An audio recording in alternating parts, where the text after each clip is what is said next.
I seen when Sky dropped that ball, okay, the second one, the hit him. He's all in his head. He is. He's just more pressure than anything. That is a mental thing without a doubt. He came to that huddle, and you know who I seen talk to him? Did y'all see who talked to him? Robert Tonyan. Robert Tonyan went straight to him, tapped him in his chest. Hey, man, you all right? Come on, let's go. That's what Robert Tonyan did. Guy that's been around the league. He knows. You know why? Robert Tonyan has been hurt. He's been on the sideline. He hadn't played. He knows that sometimes when you count it down, you count it out. Guess what? Sometimes it takes somebody to be behind you in these moments. You see how happy he was when he scored that touchdown, how happy the other guys were.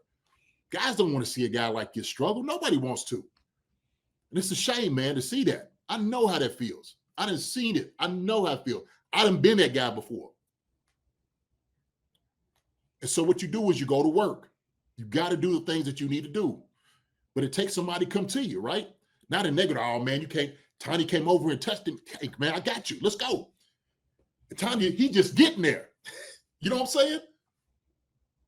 So Tiny didn't turn his back and all the no hoops or hollers, stuff like that. Tiny right there to him. Come on, you got it.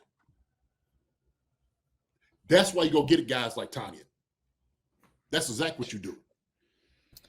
God, that sucker right there, man. I'm telling you. Tanya. Come on. I'm not the only person who wanted him out of the game in the third quarter, right? I was like, get him out of there. Yeah, he was there until the beginning of the fourth quarter. So what are you guys doing? Put him in a bubble. Get him out of there, man. Wrap him up and saran wrap to keep him away from the field, man. Because he did more than enough after the first quarter, I thought. Yeah. So that kind of, let's talk about this, because that's one of the other storylines of this game is Robert Tonyan. You guys don't know about Robert Tonyan's background. Anybody in the chat? Robert Tonyan obviously played for the Packers for a long time. In 2020 or 2021, tied for league lead in receiving touchdowns for tight ends with none other than Travis Kelce, 11 touchdowns that year. Got hurt last year in the OTAs with Minnesota Vikings, hurt his back, and has been out for the whole year. And the Chiefs brought him in on a futures deal back in like March or February. And now we're seeing him. The guy's been tearing it up during training camp. And it's a beautiful thing. It's not just a resurrection of his career, and the storyline's amazing. It's the fact that all throughout every year, you always hear guys who are tearing it up during training camp. Oh, he made one-handed catch this, one-handed catch that. And you never hear about him ever again. He comes, he plays that preseason game. You don't ever see him. He doesn't do anything. You never hear his name. But Robert Tonyan, for 2 weeks in a row, not only we hear all that stuff during training camp, we're actually seeing him thrive and dominate in weeks 1 of preseason and now weeks 2 of preseason. And it's just amazing, man. 31 years old, coming back from an injury and just looking the part, man, looking like the guy he was in yesteryear in Green Bay. What do you guys make of this Robert Tonyan kind of storyline? Joker looks exceptional. And I told you, when we signed him, I'm like, man, we got Robert Tonyan? And all I wanted him to be, if he's healthy, I'm just like, oh, he's going to be a baller. I seen that. Like I told you, man, I had him when he was up there in Green Bay. He was the guy I was looking for. I was telling people back then, I said, man, Robert Tonyan, this dude right here, he's going to be the new star. And the thing is, man, he catches everything. You see how he plays. He knows they do very heady. That route, he had a corner route. You know what he did? He stopped and got open. He said, why run to get covered? Let me just stop right here. And Gardner Minshew found it. That right there is a veteran play. He knows what he's doing. He knows, where to be. That's a guy that you need. He is, without a doubt, I mean, he's a pro's pro. That's what he is. So. And that hurdle. Oh, man. Oh, I was like, where did that come from? Dude, and he cleared him good, too. It wasn't one of those, wasn't one of those half-ass ones where the guy, pushes his leg up. He cleared him pretty good, man. He looked good and looked smooth doing it. Yeah. He's back to his old self, man. He's back to his old self.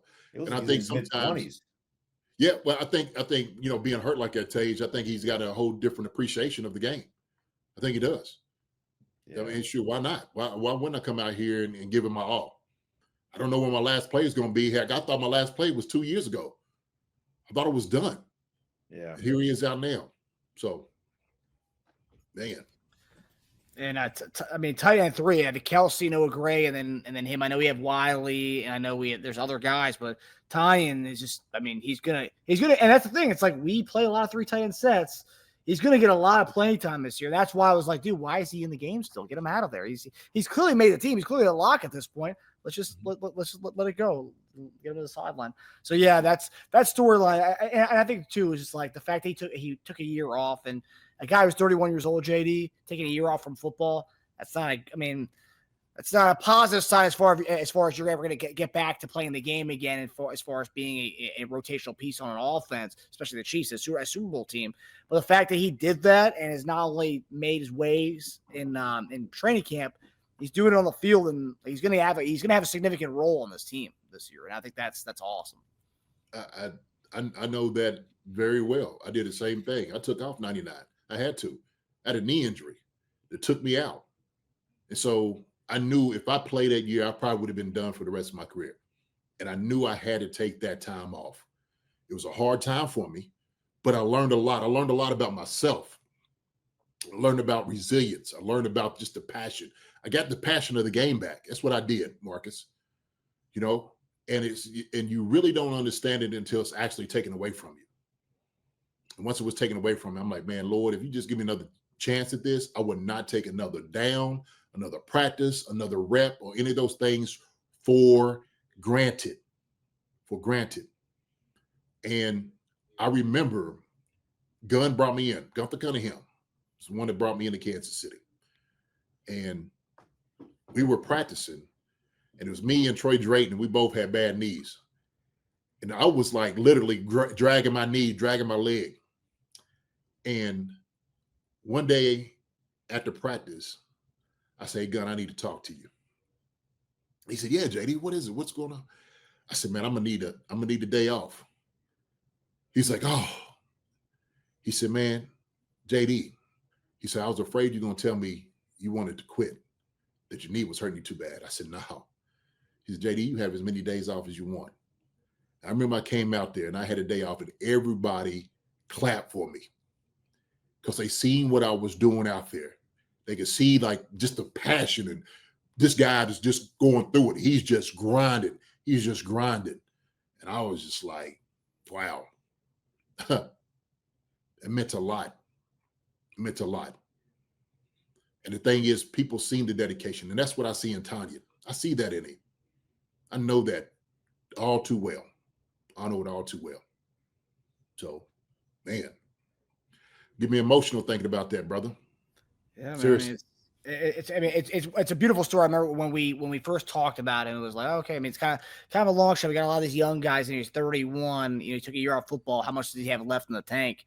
And then he comes back. And he's actually like showing it. I mean, it's like a Disney movie kind of deal, right? Where the old vet comes back after a year off, and like, oh, he's a long shot, and and he's doing what he's doing, and playing first or fourth quarter in week 2 of preseason too, and doing this with Oladuke at quarterback, Zappe at quarterback, all these guys. Minshew, didn't matter what quarterback he's had, he's producing numbers with all these guys. I think it's a great storyline. It's one that's gonna be fun to watch all throughout the season. Now that I think he's a lock for the team. Absolutely. No, I don't doubt that whatsoever. I could even imagine cutting him with like, what? I mean, but no, look, Andy and those guys, I mean, you hear how they talk about him too. Yeah, they know. Yeah. They need a guy like that. It's good. For sure. Yeah. For a team that's got as many young guys as it does, it's good to have another elder statesman in the room between Kelce, him. I want to say Juju, but Juju's still pretty young. But yeah, Juju as well, as far as being the leader in that wide receiver room. So yeah. But I told him that. Juju's body, I think, might be older than Tonyan's. Oh yeah. Well, his hamstrings definitely are. Mm-hmm. But that's why I said I think that's the indication of character. When I see a guy like Tonyan go up to a guy like Sky Moore who's struggling, to tell him, "Come on, yeah, right? This could be your last time. I don't care if you drop every pass, but you can't worry about that. Move to the next play. You got it. You know you're good. Play it. And I said, man, look at Robert Tonyan talking to him. Because sometimes, man, when you struggle, man, it can feel lonely. I'm telling you, it can feel real lonely. You hear all the whispers and the boos and all of that. You know, people come on here and all Sky Moore this and all. Yeah, I mean, yeah. But nobody on that team want to see that man struggle. I don't want to see that man struggle. I know what their struggle is. So, especially 2 years of it. Yeah, it's in his head, man. It's in his head to the point where you just 2 years.